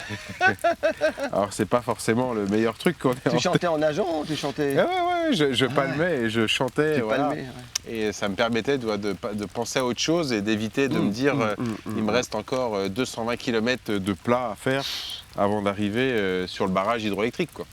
Et ça, c'était... Ouais, ça te portait, quoi. Exactement. Mais ouais. J'ai toujours... Et après, au-delà, tu vois, de la musique, pour moi, dans les voyages, mes meilleurs moments que j'ai pu avoir, c'est pendant les repas. Oui. C'est toujours les repas qui m'ont permis de briser la glace avec plein de gens. Parce que tu as le temps de pouvoir échanger avec eux, tu as le temps de pouvoir comprendre les choses. Je dessinais sur le sol, tu vois, avec du charbon de bois pour essayer de dialoguer, etc. Et je trouvais que c'était Oui, mais quand tu manges au bord de la route, il y a toujours quelqu'un qui s'arrête au bord de la piste. Exactement. Ouais. Et puis après, tu as des trucs qui sont complètement déconnectés. Tu vois, par exemple, pour les faire rire, tu vois, je pense notamment en Asie du Sud-Est, Ouais. pour faire rire les gens et pour leur montrer que j'étais pas une menace par Oui. rapport à eux, eh bien, sur la table, que ce soit en Asie, en Amérique latine ou en Afrique, il y a toujours un petit bol avec du piment, tu vois. Oui. Parce que c'est... tu sais que la viande, tu sais que le poisson, il n'est pas forcément de très bonne qualité, voire un peu passé. Et donc, pour éviter de choper des trucs un peu bizarres, on te donne du piment à manger. Bien sûr. Et tu sais que tu vas avoir la bouche en feu. Tu sais que ça va être horrible. Mais c'est pas grave, tu le fais quand même. Et donc, je prenais ce piment et je le mangeais devant eux. Ouais. Et je me mettais à pleurer et à être rouge comme une tomate. Et tout le monde se marrait. Et ils rigolaient. Et ils devaient se dire, mais il est vraiment trop con ce Français. Ouais. Et pourquoi il mange le piment comme ça? Donc ils allaient me chercher du lait, etc. Pour que ça puisse... Et ça créait de l'interactivité. Exactement. Et les gens rigolaient. Et du coup, derrière, tu vois, tu venais de briser la glace. Absolument. Et après, tu avais ce temps d'échange qui était extraordinaire parce que les gens, eh bien, autour du repas, avaient le temps de pouvoir discuter par rapport à ça. Et ça, je trouvais ça vraiment cool, tu vois. Des fois, je faisais l'inverse. Je prenais le piment et je le calais entre ma gencive et mes dents et je faisais semblant de mâcher et j'avalais le piment entièrement. Et quand tu avales le piment entièrement et que tu casses pas le piment en deux, Je sais, ça eh brûle bien, après. Non, ça brûle pas. C'est-à-dire que tu sens rien. Ouais. Bon, je te passe les détails aux toilettes le lendemain. Oui, ça, c'est oui. différent. Tu sens rien dans le moment. Mais sur l'instant T, il se passe rien. Et je le faisais une fois, 2 fois, 3 fois. Et les gens, ils me regardaient, mais ils hallucinaient parce qu'ils voyaient que je pleurais pas, que je venais pas rouge. Ah oui, donc ils se disaient, Ils disaient, mais comment il fait? Ouais. Donc ils prenaient le piment et ils se mettaient à mâcher le piment et ils se mettaient à pleurer. Et Ouais, toi, eux, ils tu te comprenaient marrais. pas. Et toi, tu te Et donc, marrais. entre eux, ils devenaient tout rouges et ils pleuraient. Et du coup, je les regardais, je fais, ah, mais vous n'êtes pas doués, vous savez pas faire. Voilà. Ouais. Je fais, nous, en France, on Nous, sait en faire, France, on mange le du piment, piment comme ça, quoi. Et après, je leur reprenais le piment et je leur montrais, je le mettais dans la bouche, je faisais semblant de mastiquer, je ressortais le piment entièrement. Ouais. Et là, ils rigolaient et ils avaient compris, la supercherie, tu vois. Et tu avais ce moment qui était super sympa parce qu'on venait de briser un truc entre eux. Bon, mais qu'est-ce qui t'a amené, toi, qui t'a poussé sur Parce qu'en fait, toi, alors moi, je raconte un peu, mais je survole un peu ma vie comme ça, d'anecdote en anecdote. C'est pas la peine de trébucher sur les mots. Mais toi, quand même, tes voyages sont quand même avec des objectifs la plupart du temps, et plutôt scientifiques. Bah maintenant, en tout cas. Ça ne l'était pas auparavant. Ah, t'as eu une époque où... Bah si tu veux, je me suis beaucoup cherché. Rémi Camus, au début, quand il a traversé l'Australie en courant, il était... bah toi, c'est un petit peu exactement ce que j'avais lu au tout début par rapport à toi. J'étais prêt à mourir pour vivre. C'était vraiment ça. Et je voulais aller au bout des choses. Et je voulais aller puiser vraiment au plus profond de moi et de me dire, peu importe ce qui va se passer, je veux faire les choses à 3000%. Et toi, j'avais même rempli une lettre que j'avais cachée et que j'avais donné l'ordre à une amie. Je lui ai dit, voilà, s'il se passe quoi que ce soit, ou si tu apprends par la presse écrite ou n'importe quoi que je viens à décéder en Australie, eh bien, il y a une lettre pour ma maman, une lettre pour mon papa et une lettre pour ma sœur, et je te demanderai de leur donner ces lettres-là. Ah oui, il avait un engagement. J'avais vraiment, tu vois, fait les choses de sorte que j'étais prêt à laisser la vie en Australie. Je m'en foutais. Je voulais vraiment... Oui, tu voulais vivre, tu voulais sortir de ta chrysalide. Ouais, et puis tu vois, quand tu parlais tout à l'heure de vivre l'instant présent, tu vois, ce flow, ben, c'est exactement ce que je voulais faire. Je voulais vraiment vivre l'instant présent et le vivre pleinement à 100% et de me dire, il y a probablement des dizaines de milliers, peut-être des milliers ou peut-être au moins des centaines de personnes qui rêveraient d'être à ma place là en ce moment. Et je vis un moment très privilégié, tu vois, de voir Kalachuta en Australie un 31 décembre et d'être le seul au monde à être devant Kalachuta un 31 décembre, il n'y a personne d'autre parce que le parc national est fermé, que les Rangers ont fait sortir tout le monde et ils m'ont dit, toi, tu as le droit de rester ici parce que on veut pas que tu meurs et qu'il y a de l'eau ici, et donc passe la nuit là. Et tu te dis, tu es tout seul et il n'y a Surtout quand personne d'autre. Ce qu'il faut dire, c'est qu'on est au cœur de l'été, là. Oui, En mois de complètement. décembre, là-bas. Donc, il fait une chaleur à crever. Ah oui, il fait Effectivement, très très chaud, effectivement. si tu partais sans eau... Mais c'est tu un vois, peu compliqué. mes voyages ont beaucoup évolué entre ce que j'ai vécu en Australie en 2011 Mhm.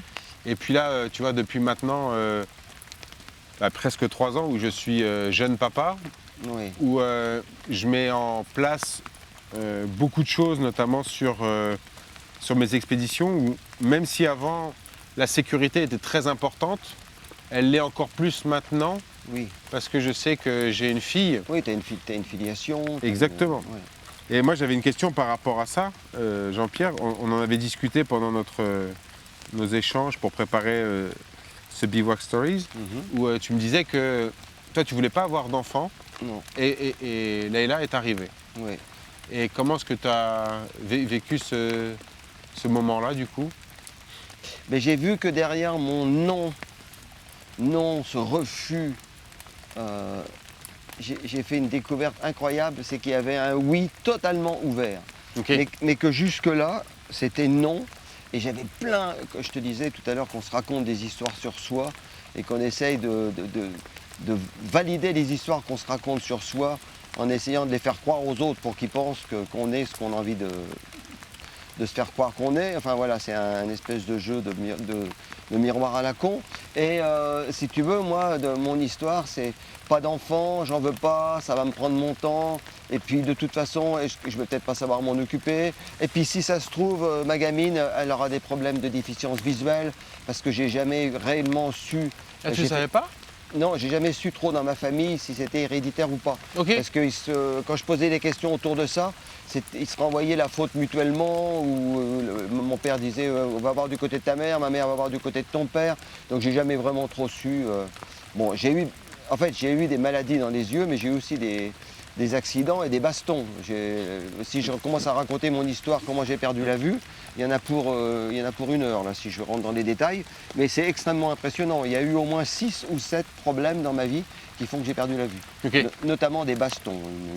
Je me suis fait tabasser à Rennes un soir. À Rennes un soir, je ne sais pas pourquoi je dis Rennes, j'insiste, à Rennes un soir par des fachos qui me Parce sont... qu'il y a peut-être Marine qui est sur Ah. l'équipe qui est de l'autre côté qui nous Ah écoute. oui, ça doit être pour ça, je ne me rappelais plus, ouais.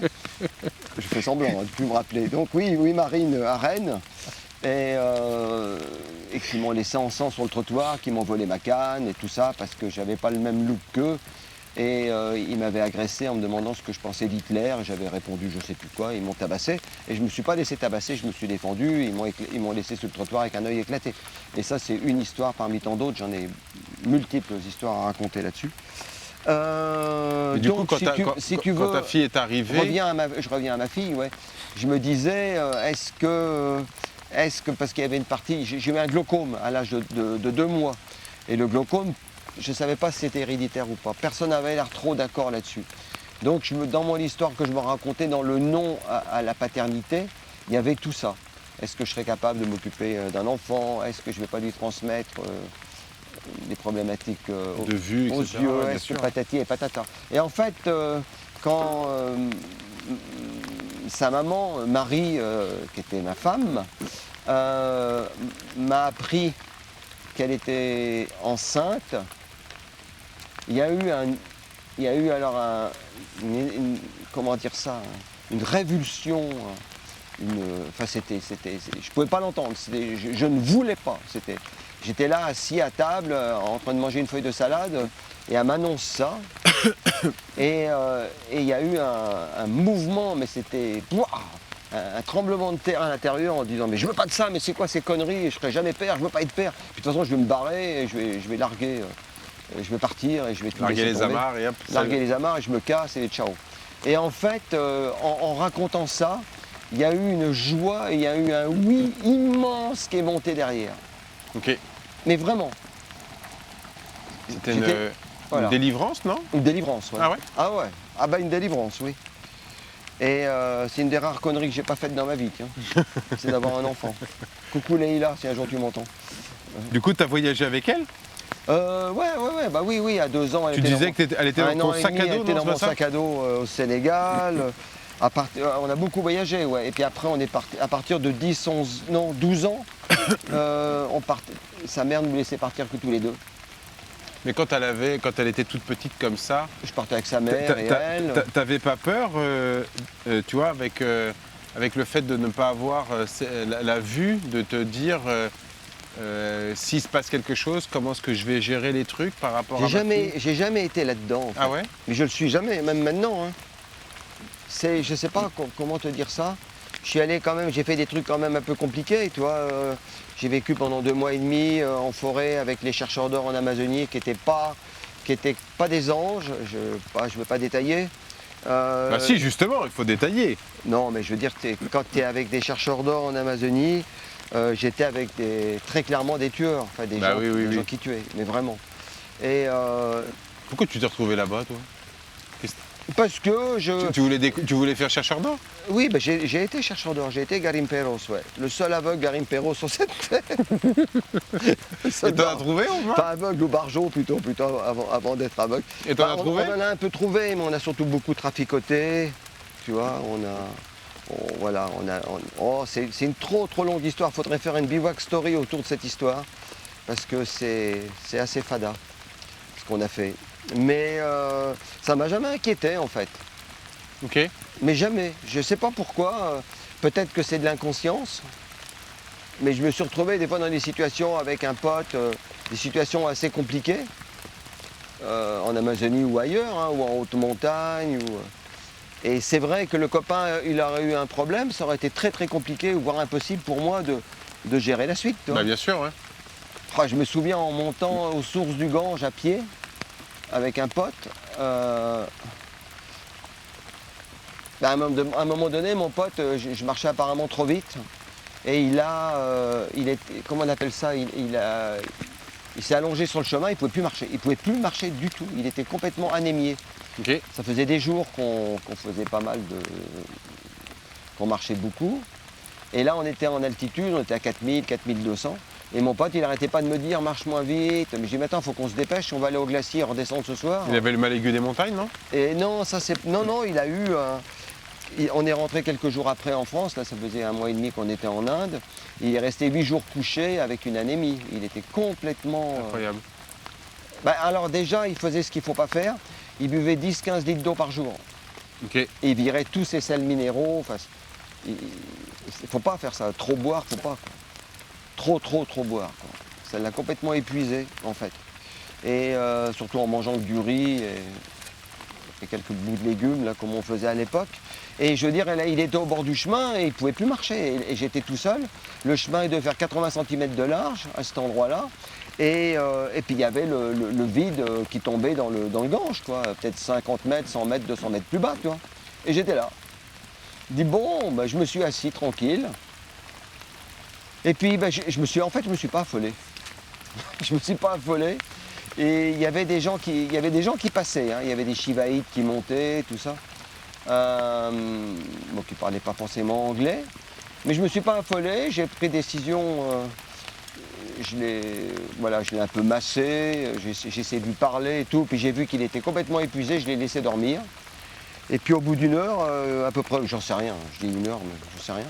Il s'est réveillé et il me dit je ne peux plus marcher. Je suis complètement cassé et tout. Je dis, écoute, on va pas aller au but, on va pas aller en haut, et on va redescendre tranquillement. Et on a mis beaucoup de temps, on est redescendu très tranquillement. Mais je me suis pas affolé. C'est marrant, toi, je peux être anxieux pour des trucs à la con, mais vraiment, des trucs du quotidien qui vont m'embêter. Mais dans des circonstances comme ça, je ne sais pas pourquoi. Tout va... Ouais, tu sembles être à ta place et... Ouais, ça me semble quelque chose comme ça, ouais. Mais et donc ta fille, quand elle a eu 12 ans, ouais. Elle a continué à voyager avec toi. Oui. Elle est devenue tes yeux du coup. C'était pratique. Ah bah oui, complètement. Ouais. C'était ton bras droit. Ah mais c'était extra. Elle faisait tout pour toi.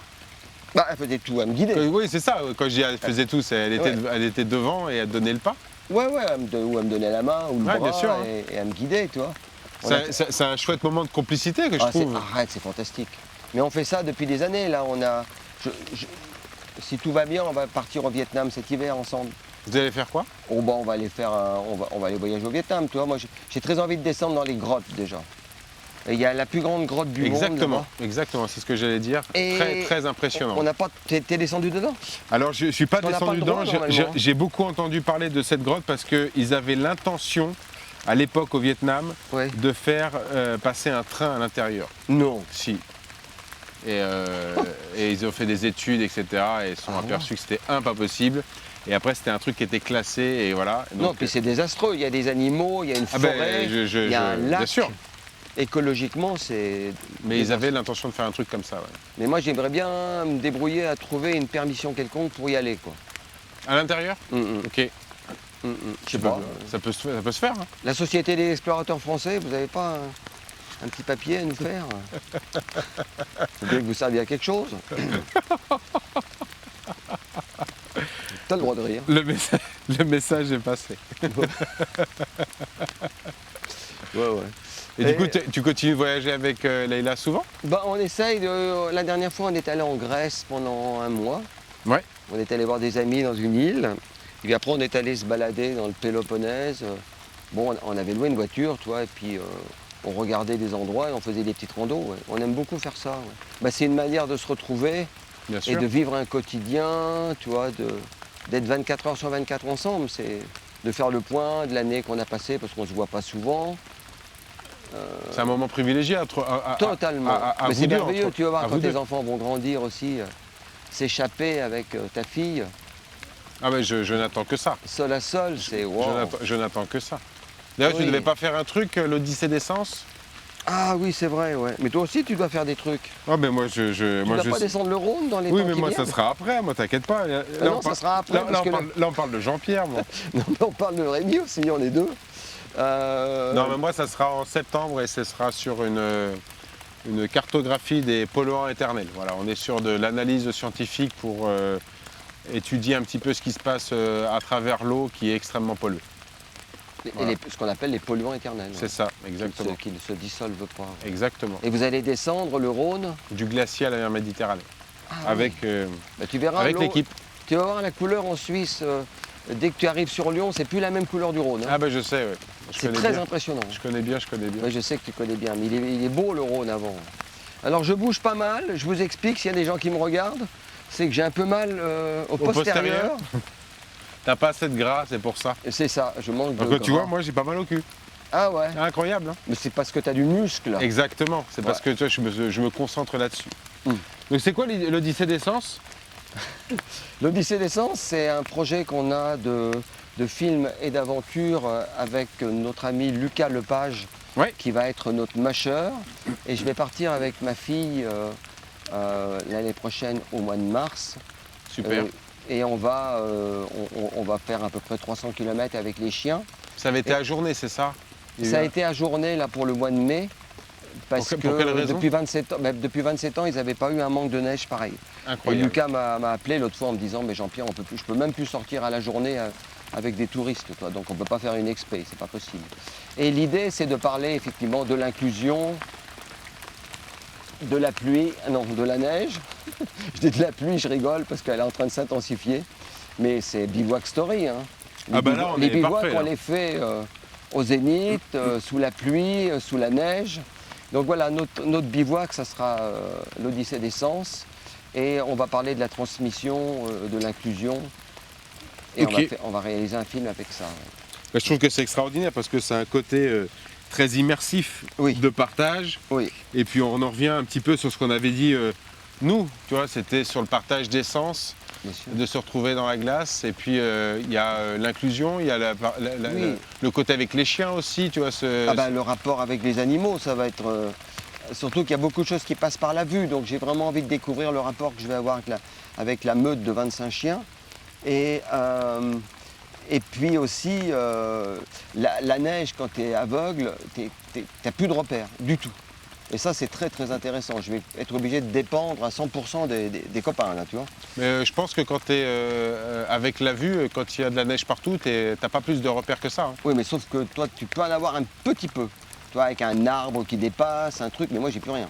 Mais tu vois, si ça peut te donner un ordre, tu vois, une réciprocité, Oui. bah, tu vois, quand je traversais la Méditerranée à la nage, Ah oui.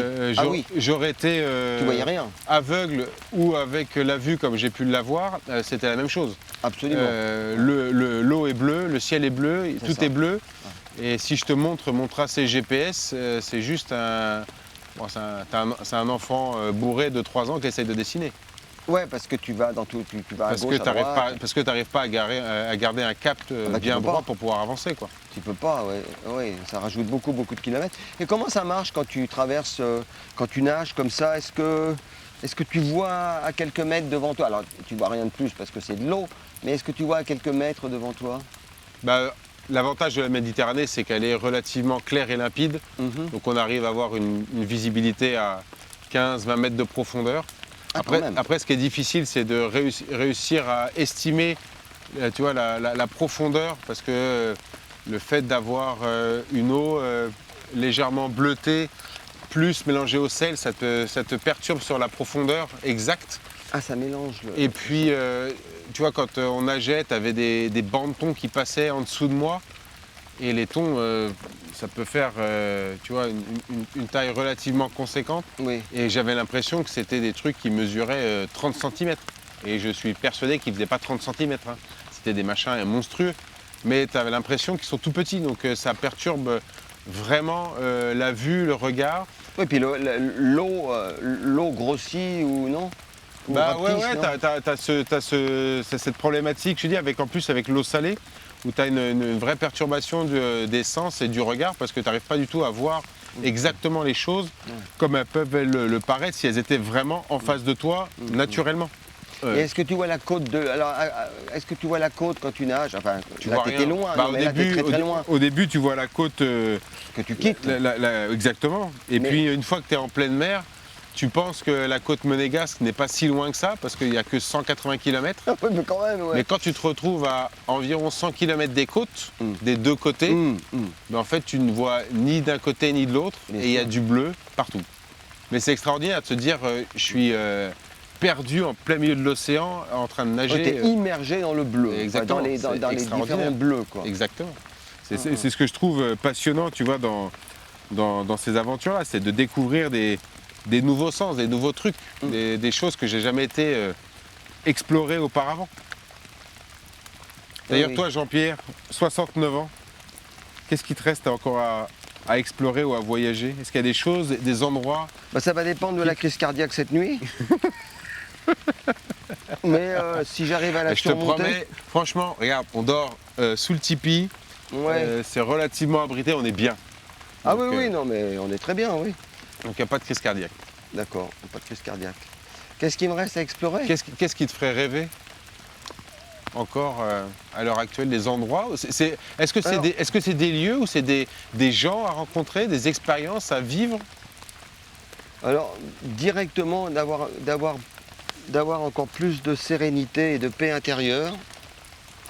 Et ce qui me fait rêver, je quitte la géographie complètement, c'est de pouvoir arriver devant la mort en regardant ma vie en me disant tu as vécu ta vie au plus près et la mort c'est une nouvelle aventure. Ok. Go ahead, vas-y quoi. Et non, alors voilà, ça me fait vraiment rêver. Je te dis pas que je vais pouvoir vivre ça comme ça, mais j'aimerais beaucoup. Ok. Vraiment. Alors après, bon, des aventures ou des choses que j'aimerais vivre, j'aimerais beaucoup qu'on arrive à réaliser ce projet commun, Rémi. Je suis très content d'aller d'aller vivre l'Odyssée des Sens avec avec Lucas et Leïla. Mais j'ai pas. Ce qui m'anime beaucoup en ce moment aussi, c'est les spectacles. Tes spectacles? Ouais, mais alors d'aller voir des spectacles, évidemment. Moi, je suis un bouffeur de livres. Hein, je lis beaucoup. Et je lis beaucoup parce que la nuit, je lis beaucoup en audio. Et je vais aussi au théâtre et tout ça. Mais j'aime beaucoup être sur scène et je connais comment embarquer les gens avec ta voix. Tu sais, poser la voix à certains d'une certaine manière, quand tu racontes, laisser certains silences, et que tu sens toute la salle qui est dans l'écoute, c'est tellement nourrissant, c'est tellement... Ça porte en fait. Alors, est-ce qu'on ne vit pas plus... C'est une question, Rémi, hein, c'est pas une affirmation. Et de toute façon, moi, je ne suis pas quelqu'un qui affirme, je suis quelqu'un qui doute et qui remet en question toutes ses convictions. Est-ce que quand on part un peu à l'aventure, alors, moi, j'aimerais bien que ce mot aventure, il est tellement galvaudé. La pluie! Ah, elle est belle, là. Hein? Elle est jolie, non? Ouais. Elle est jolie. Donc, je disais... c'est un peu, pour moi, l'aventure, on le met à toutes les sauces, ouais.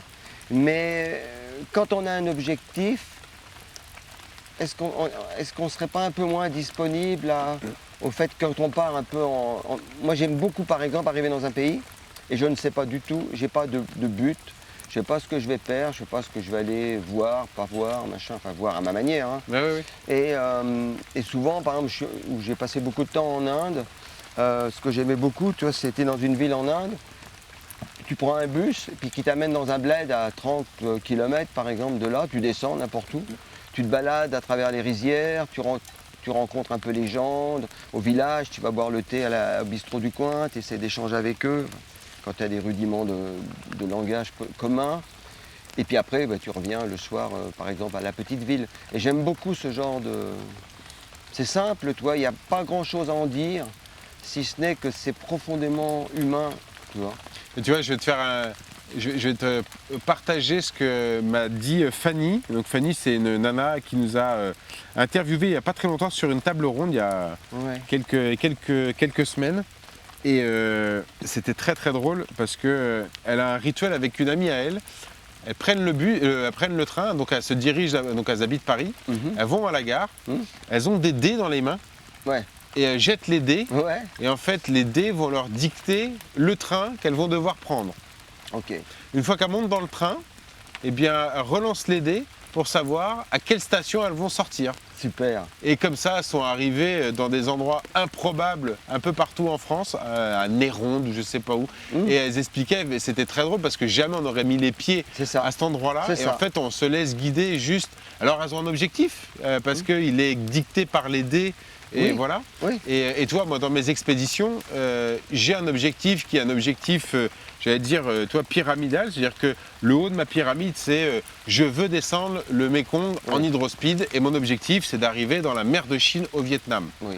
Maintenant, entre le Tibet et le Vietnam, il y a 4400 km. Je ne sais pas du tout ce qui va se passer. Et là, après... Tu peux essayer de le préparer tant que tu veux, tu peux essayer de mettre des mots, des formes, tu vas dire on va faire comme ci, comme ça. Tu prends tout ton dossier que tu as mis en place, tu fais une grosse boule, tu balances dans le feu et tu dis bon et hop, maintenant on va vivre une aventure. Et puis ce qui va se passer entre les deux étapes, ça s'appelle l'aventure. Et c'est ce que je trouve excitant à chaque fois, de vivre les choses comme ça différemment. Moi je suis parti en voyage avec une cartographie éjaculatoire. Oula. Donc je raconte dans Aller voir ailleurs, à un certain endroit, que j'ai rencontré une certaine femme que j'appelle Olympe, parce que les noms des gens dans mon livre Aller voir ailleurs ne sont pas les vrais noms. D'ailleurs, je te remercie énormément parce que du coup, moi, j'ai pris des notes. Et moi, elle s'appelait Jessie. Et tout à l'heure, je te récupère à la gare de Villefranche.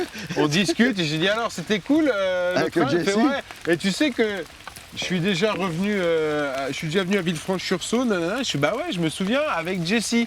Et là, tu me dis. C'est qui Jessie? Mais évidemment, c'est pas les vrais noms. Ah, mais je peux pas savoir que tu donnes pas les vrais noms. Bah non, c'est sûr. Et donc j'ai rencontré une certaine Olympe à un moment donné, et qui a décidé de partir en voyage avec moi. Et elle s'est débrouillée, elle a mis une carte, c'est une carte d'Europe parce qu'on n'avait pas beaucoup de temps, pour que j'éjacule dessus. Et on dirait sur le point de l'éjaculation. Vous êtes bienvenus dans Bivouac Story. Non, c'est bien Bivouac Story. Vous n'êtes pas trompés, on n'est pas sur YouPorn. C'est à la fin qu'il faut mettre le début.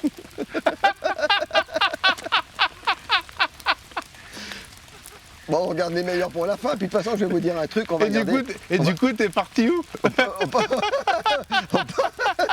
Au Portugal. Portugal. Ah, génial. En stop, hein. Ah oui, je comprends. Ouais, la distance n'était pas très loin, du coup. Non, non, bah ça allait. Non, Ça non, va être- oui, bon, ça va. Attends, t'es en train de dire quoi, là? Ah, j'ai rien dit, moi. Quel conseil tu donnerais à une personne qui se retrouve à avoir soit, comme dans ton cas, une cécité ou alors Ouais. qui a un handicap et d'attaquer la vie comment est-ce que quel conseil tu lui donnerais pour Alors, qu'il c'est puisse... c'est des questions qui m'arrivent assez souvent. Les gens m'appellent parce qu'ils trouvent mon numéro sur les différents réseaux, enfin, particulièrement sur mon blog qui s'appelle d'ailleurs L'illusion du handicap, si vous êtes curieux, que j'anime depuis une quinzaine d'années quand même. J'écris dedans depuis 15 ans. Et si tu veux, la réponse, je ne peux pas généraliser. Moi, je réponds au questionneur, je ne réponds pas à une question en fait. J'écoute la personne et j'essaie de sentir ce que je peux lui dire. Je ne dirais pas la même chose à deux personnes différentes avec la même question et le même handicap. Tu vois. Ok. Donc c'est très compliqué de répondre de manière générale. Je pourrais répondre, tu vois, intellectuellement, mais je n'ai pas envie de faire ça. Mais en tout cas, si, ce qu'il faut absolument dire, c'est quoi qu'il nous arrive, je vous promets, même si ça semble impossible, vivre avec soi-disant des choses en moins, ou des sens en moins, ou des difficultés quelconques, franchement, l'aventure, c'est même pas que ça vaut le coup, c'est plus que ça, quoi. À un moment donné, quand on est conscient qu'on est vivant, quelle que soit la forme qu'on ait, on ne peut pas remercier, on peut être remerciement. C'est pas mal pour une fin. Hein. Merci Jean-Pierre. Merci Rémi. C'est moi qui te remercie Merci, Rémi. énormément. On te remercie énormément avec l'équipe d'avoir fait le déplacement, d'avoir accepté De me mouiller. Ouais. Bivouac Stories sous la pluie. Franchement, Ouais. c'est une première pour nous aussi. Ouais. Mais vraiment, merci infiniment d'avoir fait le déplacement, d'être venu ici inaugurer ce Bivouac Stories sous la pluie et d'avoir pu raconter tes histoires au coin du feu. Merci à toi. Merci mon petit Rémi. Merci beaucoup. Je t'embrasse avec On le aura le cœur. temps, on aura le temps de profiter de tout ça sur un glacier. Et absolument, oui. Et merci à toute l'équipe aussi. Merci d'avoir été avec nous pour ce deuxième épisode. Jean-Pierre nous a montré que perdre la vue, ce n'est pas perdre la vision. Son parcours, c'est une leçon de liberté, de résilience et d'audace. 3 fois le tour du monde en stop, sans voir, mais avec une force intérieure incroyable. Si cet échange vous a inspiré, n'hésitez pas à liker, commenter, partager.